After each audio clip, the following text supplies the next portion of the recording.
Over the last 6 years, Capcom has been on an absolutely ridiculous run with the Resident Evil franchise. Resident Evil 7 revived the series, Village expanded the formula, and Resident Evil 4 Remake reminded everyone why this franchise is legendary. So the big question was, could Resident Evil Requiem keep that momentum going? Honestly, yeah, I think it did. Because after finishing Resident Evil Requiem, I can confidently say this might be one of the best entries in the entire series. What's up everyone? My name is TK Kwan, and today we're talking about the newest entry in the Resident Evil franchise, Resident Evil Requiem. And in my opinion, it probably lands in the top 3 Resident Evil games ever made. Now, in this video, we're going to break the story, the gameplay, what the game does really well, and a few things that could have been better. I'll also be talking about the story up until the Road Hills Care Center, so yes, there will be some spoilers. But before we jump into that, if you enjoyed the video, make sure to like, subscribe, and drop a comment. Let me know what game you would like to see covered next. Alright, let's get started with the game's newest protagonist, Grace Ashcroft. Grace Ashcroft is our newest protagonist in the Resident Evil universe. She's an FBI analyst and the adoptive daughter of Alyssa Ashcroft from Resident Evil Outbreak. Within the first few minutes of meeting Grace, you can tell she's very different from most Resident Evil protagonists. She's timid, awkward, and extremely anxious, but the game explains why pretty quickly. But before we discuss that, let's bring up our second protagonist, Leon S. Kennedy, the man, the myth, the legend himself, and everyone's fan favorite.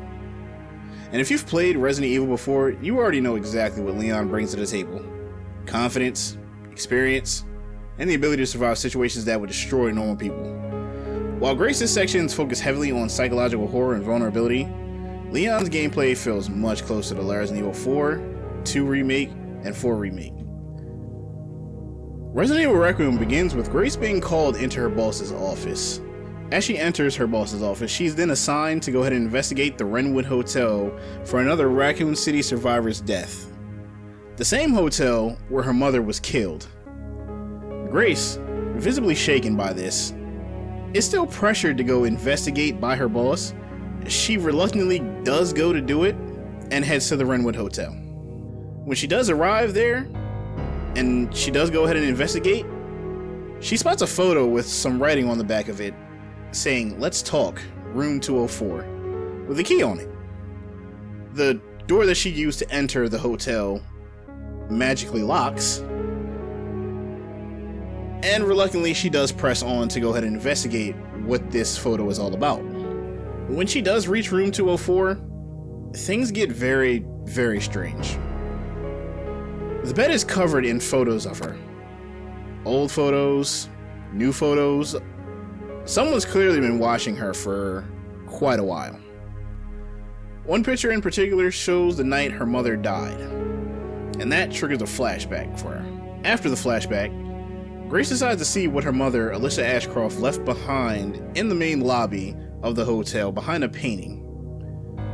When she does go ahead and check, she does find a document folder with some files and a floppy disk. She does then get attacked by the zombified police officer that she spoke to prior to entering the hotel. She fights him off and runs to the emergency exit to escape. She's then grabbed again, but barely is able to throw him out the window to save herself.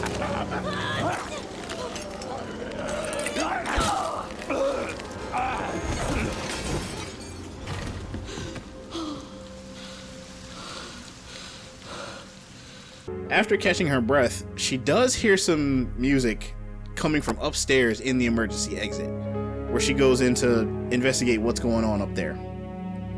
As she gets up to a room at the top of the emergency exit, a man is sitting in the room waiting for Grace. Enter Victor Gideon, our main villain and the person who's been watching Grace for a very long time. Now, Grace does try to escape from Gideon, however, the doors automatically lock. And that moment is when Grace's life takes a turn, because she's then kidnapped by Gideon. While all this is happening, Leon is at another scene of a Raccoon City survivor's death in Elbridge, not too far from the Wrenwood Hotel, but he's also investigating the same issue.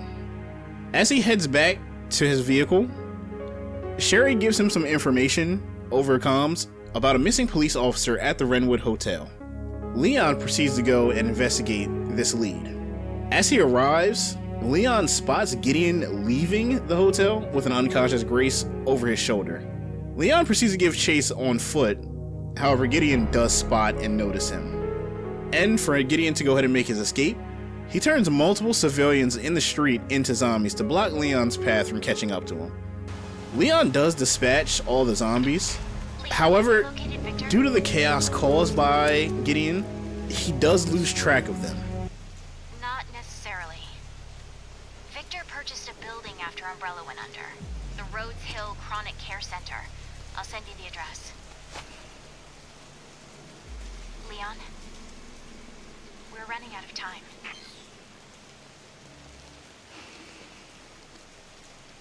We then catch back up with Grace being strapped upside down on a table, draining her blood. After she's able to free herself, she finds herself in a hospital-like area, and she goes ahead and explores the area. As Grace goes ahead and explores this area, she finds a closed gate. However, unfortunately, she's not able to use it since it needs a fuse to be able to open. Grace does find a key nearby to open a nearby door, and in that room, there is a fuse. Unfortunately, she cannot get to it because she needs a screwdriver to open it. Luckily, however, there is a screwdriver in another room nearby. She does find a lighter to help her see in the dark, and she takes it and goes ahead to find the screwdriver.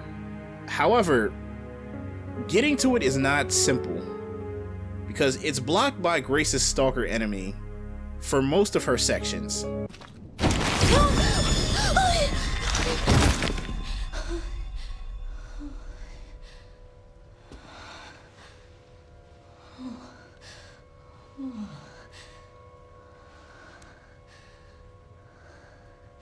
He's dead.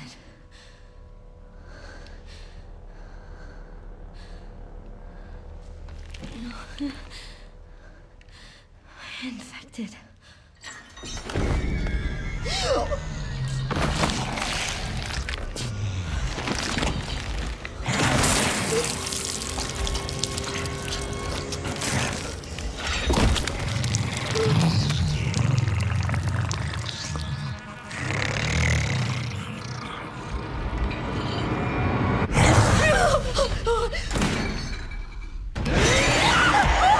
Enter the girl.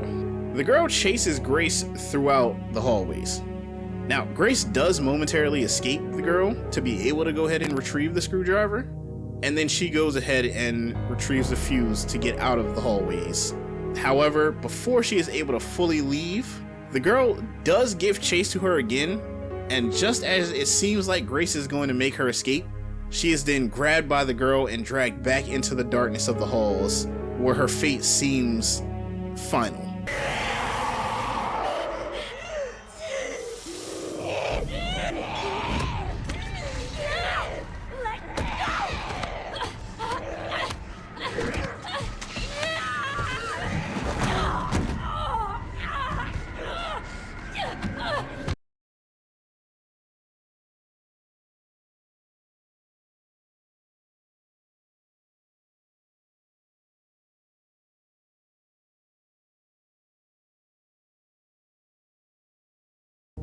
A little while before all this, though, Leon arrives at the Road Hills Care Center, following on a lead that Sherry gave about Gideon working there.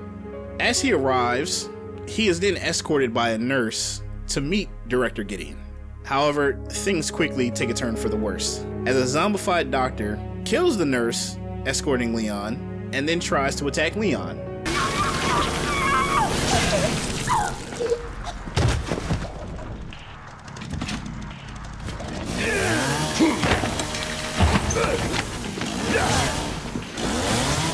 I think I want a second opinion. After Leon dispatches all the zombies that tried to attack him, he then continues on investigating the care center, where he spots Grace as she is just barely getting away from the girl before being dragged back into the darkness. Leon does save Grace here and seemingly takes out the girl. Leon does question Grace as to what she's doing here. Grace explains that she was kidnapped and brought here, Leon then takes it upon himself to try to get her out of the care center. However, before he's able to do so, the gate between the both of them does shut, leaving Leon into the hallway where he killed the girl, and basically separating them at this point. Leon does provide Grace his Requiem and informs her to basically get the hell out of here before being completely shut off and able to talk to her. However, he does notice in the darkness Victor Gideon watching him, and he goes to confront him. Now, Victor and Leon do have a small confrontation here. However, Leon does get knocked out here and taken by Gideon. After all of this happens, Grace is then left to find a way to escape Rhodes Hill, and this is where the game truly does begin. Grace's gameplay mirrors Resident Evil 7 and Village, so those who've played those games should be familiar with it, although a slight difference is the weapons Grace can acquire. Grace is only armed with Leon's Requiem and a choice of 2 different handguns, and that's it. The plus side to this, though, is that Grace can craft ammo, healing items, and other things to help her survive and escape Rhodes Hill. But she is limited on how much she can craft, which forces the player to think on what's more useful at the time. Grace's gameplay is also a continued improvement on the Resident Evil 7 and Village gameplay, and it is highly recommended to use first person for Grace's sections.